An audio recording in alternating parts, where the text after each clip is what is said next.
All right, we are on Judges chapter 9, I think for 22, correct?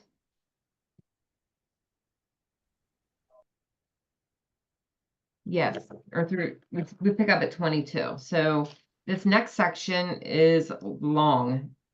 Wow. Do you guys have any breaks? No. All right. 22. Tony's notes on it isn't too awful long for the rest of it. So why don't we go ahead and read that? Kim, do you want to read? If you don't want to read the whole thing, you can pass it off, just call someone's name out. All right, so 22 to the end. Yeah. All right. Hey, just so you know, quick here, Worsby has it, how many verses are in here? 57. Worsby has it, this next section is that third, remember I gave you the Oh yeah, losing the three kingdom. phases or whatever? And he has it broke down from 22 to 29. Actually, it goes, verse 50 starts the last phase. Oh. Yeah. But however you want to do it. Yeah, verse 50 is like the last paragraph, so we might as well just do it. Okay. Okay. I'm going to actually start at 21, just that's the beginning of my paragraph. So. Okay. Then Jotham escaped and lived in Beer for fear of his brother Abimelech. 3 years later, God stirred up trouble between King Abimelech and the citizens of Shechem, and they revolted. In the events that followed, both Abimelech and the citizens of Shechem, who aided him in butchering Gideon's 70 sons, were given their just punishment for these murders. For the men of Shechem set an ambush for Abimelech along the trail at the top of the mountain. While they were waiting for him to come along, they robbed everyone else who passed that way. But someone warned Abimelech about their plot. At that time, Gaal, the son of Ebed, moved to Shechem with his brothers, and he became one of the leading citizens. During the harvest feast at Shechem that year, held in the temple of the local god, the wine flowed freely and everyone began cursing Abimelech. Who is Abimelech? Gaal shouted, and why should he be our king? Why should we be his servants? He and his friend Zebul should be our servants. Down with Abimelech. Make me your king, and you'll soon see what happens to Abimelech. I'll tell Abimelech, get up, an army, and come out for a fight. But when Zebul, the mayor of the city, heard what Gaal was saying, he was furious. He sent messengers to Abimelech and Arumah, telling them, Gaal, son of Ebed, and his relatives have come to live in Shechem, and now they are rousing the city to rebellion against you. Come by night with an army and hide out in the fields, and in the morning, as soon as it is daylight, storm the city. When he and those who are with him come out against you, you can do with them as you wish. So Abimelech and his men marched through the night and split into 4 groups, stationing themselves around the city. The next morning, as Gaal sat at the city gates discussing various issues with the local leaders, Abimelech and his men began their march upon the city. When Gaal saw them, he exclaimed to Zebul, look over at that mountain. Doesn't it look like people coming down? No, Zebul said. You're just seeing shadows that look like men. No, look over there, Gaal said. I am sure I see people coming towards us. And look, there are others coming along the road past the oak of Meonim. Then Zebul turned on him triumphantly. Now, where is that big mouth of yours? He demanded. Who was it who said, who is Abimelech and why should he be our king? The men you taunted and cursed are right outside the city. Go out and fight. So Gaal led the men of Shechem into the battle and fought with Abimelech, but was defeated, and many of the men of Shechem were left wounded all the way to the city gate. Abimelech was living at Arumah at this time, and Zebul drove Gaal and his relatives out of Shechem and wouldn't let them live there any longer. The next day, the men of Shechem went out to battle again. However, someone had told Abimelech about their plans, so he had divided his men into 3 groups, hiding in the fields. And when the men of the city went out to attack, he and his men jumped up from their hiding places and began killing them. Abimelech stormed the city gate to keep the men of Shechem from getting back in, while his other 2 groups cut them down in the fields. The battle went on all day before Abimelech finally captured the city, killed its people, and leveled it to the ground. The people at the nearby town of Migdal saw what was happening and took refuge in the fort next to the temple of Baal Berith. When Abimelech learned of this, he led his forces to Mount Zalmon, where he began chopping a bundle of firewood and placed it upon his shoulder. "Do as I have done," he told his men. So each of them quickly cut a bundle and carried it back to the town, where, following Abimelech's example, the bundles were piled against the walls of the fort and set on fire. So all the people inside died, about 1,000 men and women. Abimelech next attacked the city of Thebez and captured it. However, there was a fort inside the city, and the entire population fled into it, barricaded the gates, and climbed to the top of the roof to watch. But as Abimelech was preparing to burn it, a woman on the roof threw down a millstone. It landed on Abimelech's head, crushing his skull. "Kill me!" Point out once again, it was a woman. Yeah. "Kill me," he groaned to his youthful armor bearer. "Now let it be said that a woman killed Abimelech." So the young man pierced him with his sword. Oh, never let it be said that a woman killed Abimelech. So the young man pierced him with his sword, and he died. When the men saw that he was dead, they disbanded and returned to their homes. Thus God punished both Abimelech and the men of Shechem for their sin of murdering Gideon's 70 sons. So the curse of Jotham, Gideon's son, came true.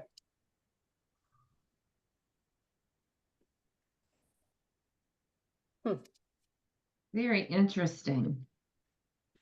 At the very beginning, I thought it was interesting too. I'm sure the commentaries has more, that God sent an evil spirit between Abimelech and the leaders of Shechem.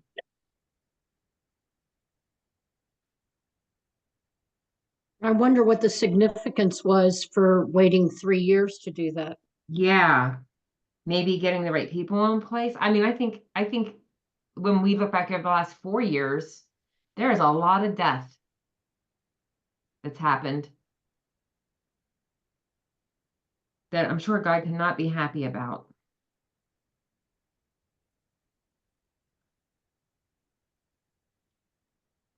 I think it's interesting too that it was a woman that pushed that millstone down. And then mine says in verse 45, he raised the city and sowed it with salt. So that's going to be interesting to see what that meant. And then up in 37, I don't remember at the end, mine said direction of the diviner's oak, which Kim Mine says soothsayer's tree. Mine says oak of MEON as a Nancy E, N as a Nancy IM. Meononym. Hang on, spell that again. M as in Mary, capital M. Mhm. EO, N as in Nancy, E, N as in Nancy, I, M as in Mary. The oak of Meononym. Oh, that place where they made him king, wasn't that under the oak beside the pillar? I wonder if that's the same back in Judges 9:6. Didn't they use that name there in some of the commentaries or some of the Bibles? Mine didn't. Mine said at Beth Milo. Mine just says the oak of the pillar at Shechem. Yeah, that's what mine did too. But one of the commentaries or something said a word that started with an M. I think it was the same word, but I didn't jot it down. Good memory. You must have been a good student in school. I stunk. All right, The Cindy, commentary said Beth Millo, literally meaning the house of fortress. For verse 6. Yes. Beth and then Millo. Remember, it was a sacred place because that's where Abraham stopped when he got to Canaan, and Jacob lived there, and his two sons killed. Worsby says, this is where a coronation took place at the great tree at the pillar in Shechem. This is probably the oak of Moreh, Moreh, where the Oh, Lord appeared to Abraham and promised to give him and his descendants the land. okay. What saith John? Okay, 9:23. God sent a spirit of ill will. In the course of God's providence, there appeared jealousy, distrust, and hate. God allowed it to work as punishment for the idolatry and mass murder. 9:26-45. This narrative describes a failed coup against Abimelech. 9:37. Diviner's terebinth tree. A tree regarded superstitiously, where mystical ceremonies and soothsaying were conducted. 9:45. Sowed it with salt, an act polluting soil and water, as well as symbolizing a verdict of permanent barrenness. And there's references to Deuteronomy and Jeremiah with that. Abimelech's intent was finally nullified when Jeroboam I rebuilt the city as his capital in 1 Kings. Now say that last sentence again. Abimelech's intent was finally nullified when Jeroboam I rebuilt the city at his capital, and that's in 1 Kings.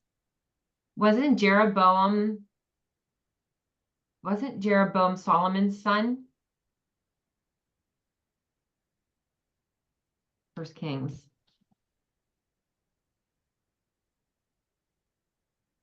First Kings 12, verse 25. Because it's Jeroboam and Rehoboam. 12:25. Then Jeroboam built Shechem in the hill country of Ephraim and lived there, and he went out from there and built Peniel. And Jeroboam said in his heart, now the kingdom will turn back to the house of David. If these people go up to offer sacrifices in the temple of the Lord of Jerusalem, then their heart, Rehoboam must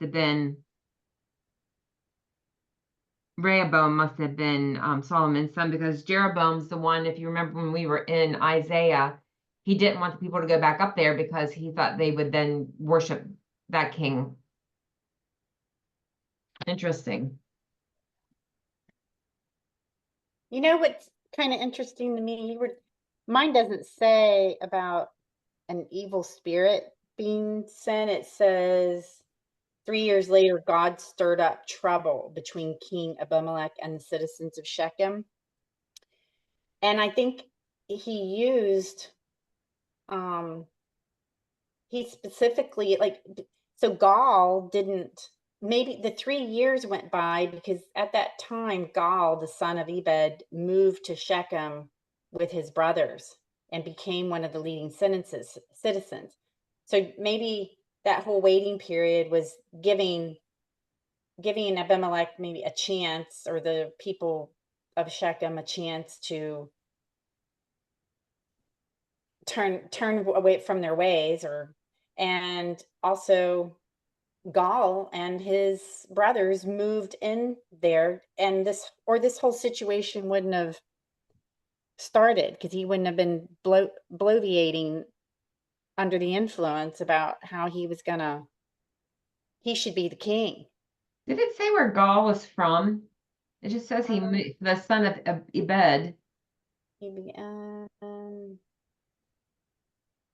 doesn't, One of the commentaries might tell us. That would be interesting to know where he came from.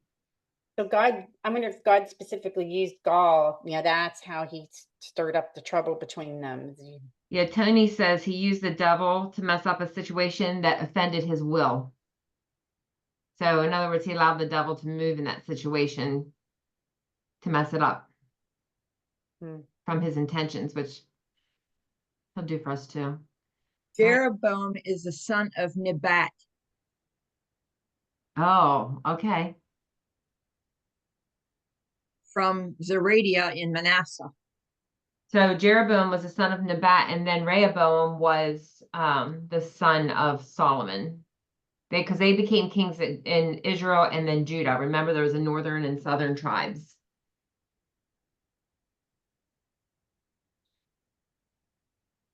All right, Kathy, do you got a lot? It's got a fair amount. Kind of breaks it up a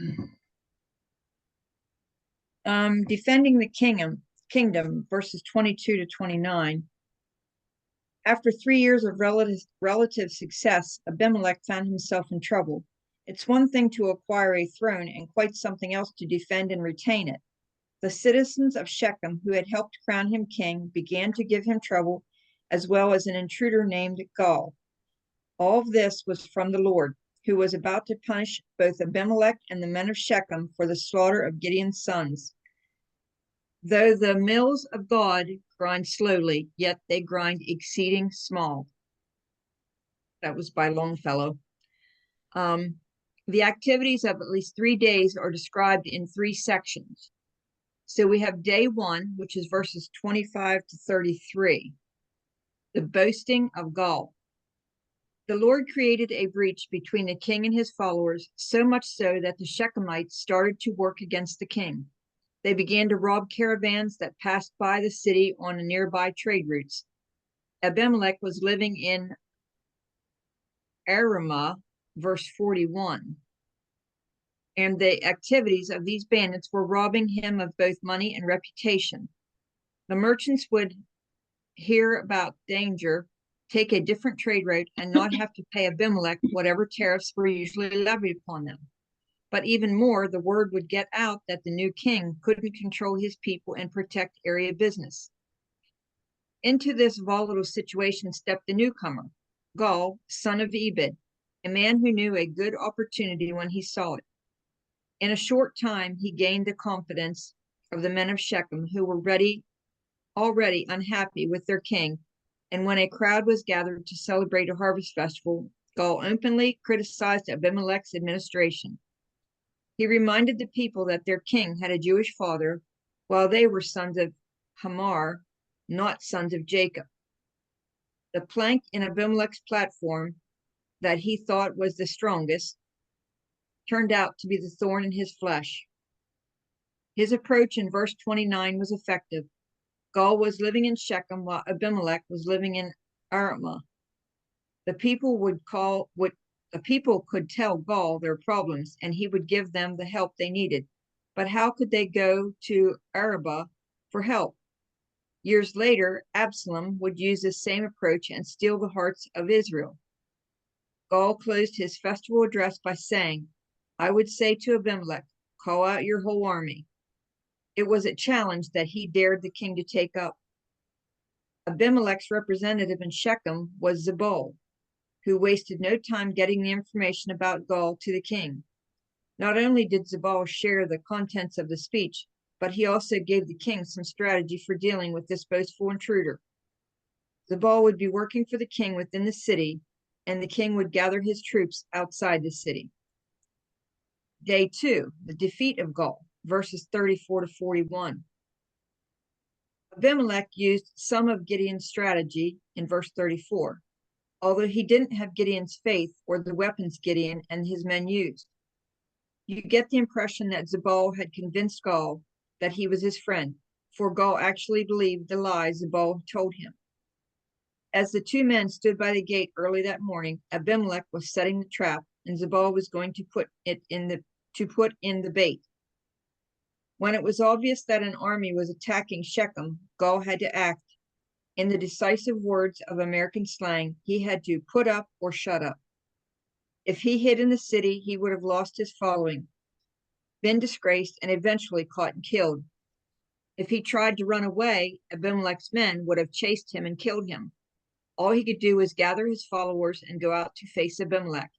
His army was routed, and he and his cohorts were driven out of the city. Day 3, the punishment of Shechem. This is verses 42 to 49. Abimelech had one more score to settle, and that was with the citizens of Shechem who had cursed him, in verse 27, and were attacking the caravans and robbing him of both money and reputation. The next morning, when the people of Shechem went out to the city to work in the fields, Abimelech set an ambush, blocked the city gate, and slaughtered the trapped citizens. Thus the Lord avenged the blood of Gideon's sons. Indeed, the fire did come out of the bramble and devour the cedars of Lebanon. And there's a reference to verse 15 there. The phrase cedars of Lebanon represents the leading citizens of the city who had supported Abimelech's rule.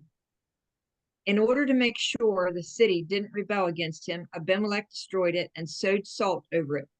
The sowing of the salt on a conquered city was a symbolic action that condemned the city to isolation so nobody would want to live there. Put salt on Moab, for she will be laid waste. Her towns will become desolate and no one to live in them. References to Jeremiah. The Tower of Shechem may have been the same as the house of Milo, mentioned in Judges 9:6. It was a place where the aristocracy of Shechem lived. Although we don't know where it was located with reference to the main city. The people fled from Beth Milo to the temple of El Bereth, which means God of the covenant. Apparently, they felt safer in a building devoted to one of their gods, hoping that Abimelech would respect it and leave them alone. But he turned the temple into a furnace and killed all the people in it. Then we're going to verses 50 to 57, losing the kingdom. The shedding of innocent blood is something that God takes very seriously and eventually avenges. And there are references to Deuteronomy, 1 Kings, Proverbs, Isaiah, and Joel. The year 1990 was a record year for murders in the United States, with 23,438 persons being killed, an average of nearly 3 an hour all year long. When you add to this the thousands of innocent babies killed in their mothers' wombs, it's easy to see that the land of the free is stained with innocent blood, and one day we will pay for it. Abimelech paid for the murders he committed, and it happened while he was attempting to protect his throne. Since the people in the city of Thebez, about 10 miles from Shechem, had apparently joined in the general rebellion against Abimelech, he went there with his army to punish them as well. Like the people from Beth Milo, the cities of Thebez fled to their tower, and Abimelech tried to use the same method of attack that he used so successfully at Shechem. However, he made the mistake of getting too close to the tower, and a woman dropped an upper millstone on his head and killed him. Abimelech experienced a triple disgrace. 1, he was killed, but not really in battle. 2, he was killed by a woman, which was a disgrace to a soldier. And 3, he was killed with a millstone, not a sword. The fact that his armor bearer finished the job with a sword didn't change anything. For centuries later, Abimelech's shameful death was remembered as being accomplished by a woman. 2 Samuel 11:21. Abimelech lost his life and lost his kingdom. The curse pronounced by his half-brother Jotham was fulfilled on both Abimelech and the people of Shechem. Does it give the reference to that? Because I remember him going up on the mountain and saying, "Is that yesterday?" Does it? There is a reference here, Judges 9:20. Okay, I thought we read it yesterday. Yeah, but if not, let fire come out from Abimelech and devour the leaders of Shechem and Beth Millo, and let the fire come out from the leaders of Shechem and from Beth Milo and devour Abimelech. 9:20. Thank you. Evil will slay the wicked, the foes of the righteous will be condemned. Psalm 34:21. The righteous one takes note of the house of the wicked and brings the wicked to ruin. Proverbs 21:12. The end. All right, I think I can probably get through mine. We got 6 minutes. 22 to 20. I'm 22. sorry, but Go ahead. why were the people of the nearby town of Migdal, why did Abimelech want to burn them? Was it because they sided with G, whatever his name was? Yeah, Gal? they rebelled against him too, as did the town of the Beths. Okay. They both side or rebelled against, With Gal. with Gal. And because verse 46, it just says the people at the nearby town of Migdal saw what was happening and took refuge. And Abimelech heard about this and put the firewood around the walls of the fort and burned them. Yeah, it says the people cursed him, so he paid them back. Okay. Which we shouldn't be shocked since he sacrificed 70 of his brothers on a Yeah. service. 22 to 24. God sent an evil spirit between Abimelech and the citizens of Shechem. Notice who did the action in the sentence. God and the devil do not battle as equals. God is sovereign, Satan is not. God can use the devil to mess up a situation that is offensive to his will. 25 to 41. God created chaos and conflict in Israel. The citizens of Shechem used to be Gideon's friends, but now they cursed his son Abimelech, their chosen monarch. A man named Gal seized power and taunted Abimelech, but Zebul, the ruler of the city, secretly sent messengers to Abimelech and told him to set an ambush for Gal. Unresolvable madness was taking over Israel, and the people were taking sides. This is precisely what happens. Oh, you ready? Let me reread that. Unresolvable madness was taking over in Israel, and people were taking sides. This is precisely what happens when God uses the devil like a tool to deal with evil. Sounds good to me.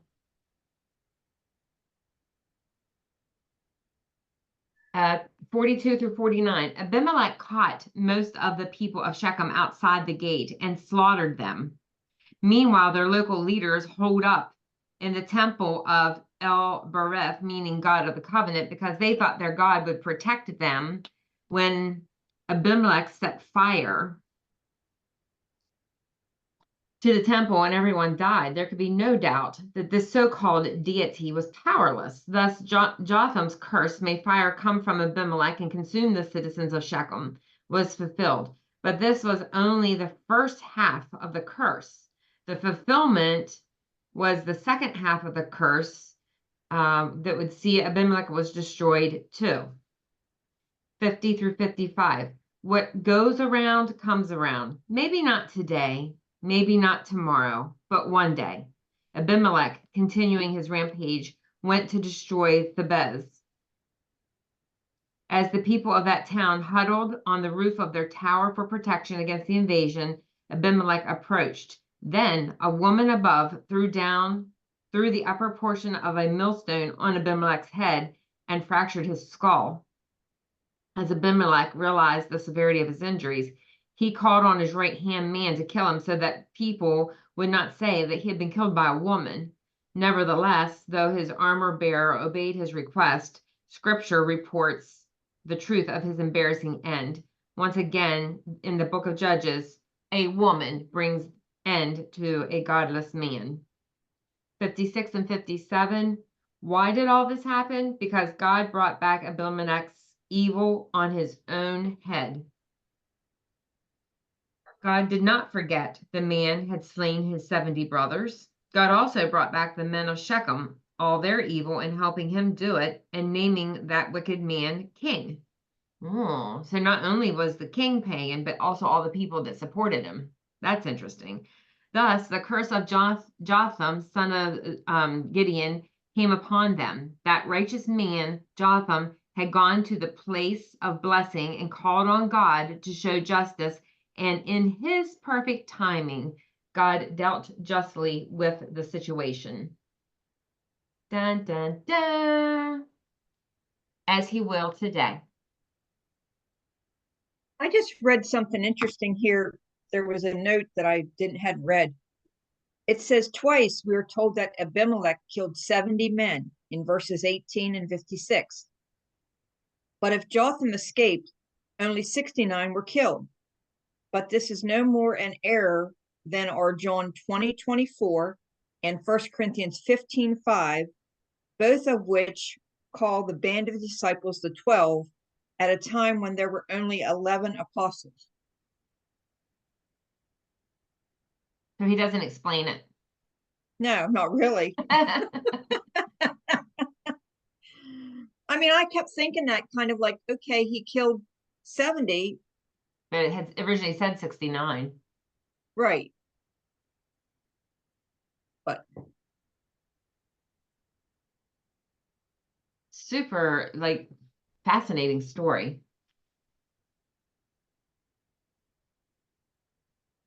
there are apparently a lot of strong-willed women. Well, and I guess what I need to realize is that this is not just our society or culture. This has been an ongoing thing since way back in the beginning of time. I just need to not let it frustrate me so much.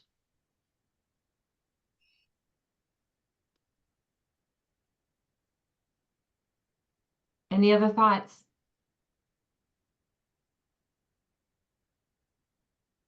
All right. Lori, you got something?